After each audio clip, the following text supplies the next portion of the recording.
ReefBum is sponsored by Bulk Reef Supply and Ecotech Marine.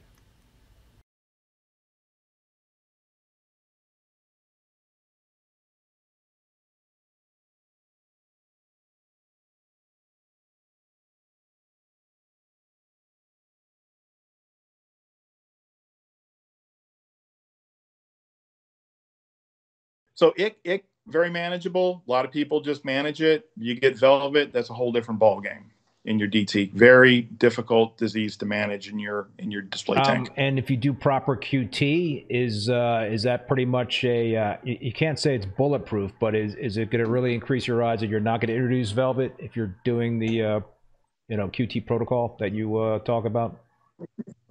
Yeah, but you have to QT everything. So I mean, like the good thing about velvet is you can easily kill it with copper. So if you're just running a fish, a lot of people like to use copper. If you're treating with copper for 30 days, you're very unlikely to get the fish is probably going to be clean of velvet.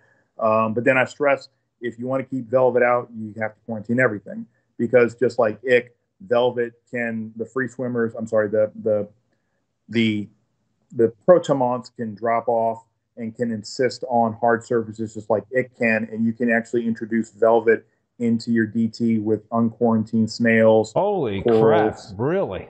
Yeah. Wow. There's two Jeez, big diseases you have to worry Bobby. about. I don't.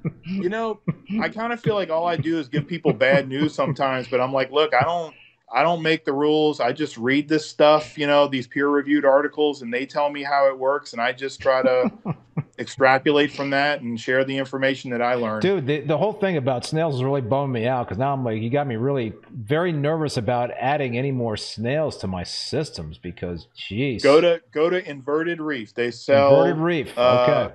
Quarantine cleanup crew snails, whatever you need. They actually that's just, huge. Just started a few months ago. That's huge. Yeah. Yeah. Okay. Yeah, it's a game changer. A lot of people don't understand. They quarantine all their fish and everything's going along fine. Then they order a cleanup crew order, and next thing you know, everything's dying. They're like, "How did this happen?" I'm like, "Well, it probably came in on a snail shell."